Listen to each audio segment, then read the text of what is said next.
Okay, let's do a few examples on addition and subtraction as movements. Number line jump for each addition sentence. So right here we have negative 8 plus 2. So we look for negative 8 on the number line chart. So we put our dot right here, we're at negative 8. Plus 2 is meaning we have to go 2 spaces to the right. So 1, 2. So we're going plus 2. We're going 2 spaces, 2 places to the right, and we end up with negative 6 as our answer. So negative 8 plus 2 equals negative 6. Okay, we have negative 5 plus 4. So we have to start out at negative 5 and plus 4, meaning we got to go 4 steps to the right.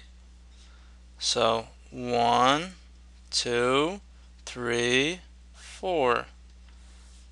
So this is plus 4. We're moving 4 steps to the right, and we end up at negative 1 as our final answer. So negative 5 plus 4 equals negative 1. Here we want to draw a number line jump for each subtraction. So here we have 1 minus 5. So we start out at 1, put our dot right here, and minus 5, meaning we got to go 5 steps to the left since we're going negative. So 1, 2, 3, 4, 5. And we end up at negative 4 as our final answer. So we're going 5 spaces to the left from 1. For the next one we have 0 minus 8. So we start out at 0. And then we have minus 8 or negative 8. So that means it's telling us we got to go 8 spaces to the left. 1, 2, 3, 4, 5, 6, 7, 8.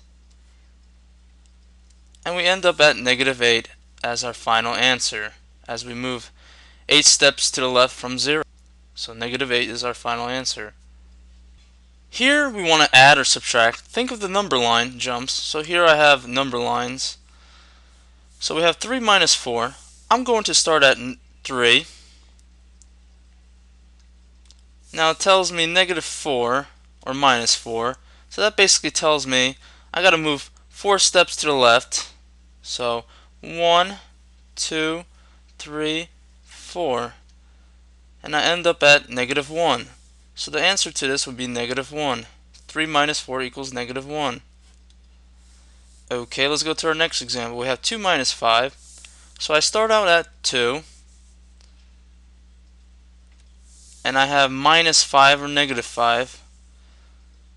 And I move 5 steps to the left. 1, 2, 3, 4, 5. And I end up at negative 3 as my final answer. Okay, here we have 5 minus 9. I start out at 5. Well, here we don't have a 5 on our number line. But, let's just say, let's change the problem right here to, let's say, 3 minus 9. Okay, so we start out at 3, positive 3, and it's telling us negative 9 or minus 9, so that tells us we got to move 9 pieces to the left since we're dealing with a negative.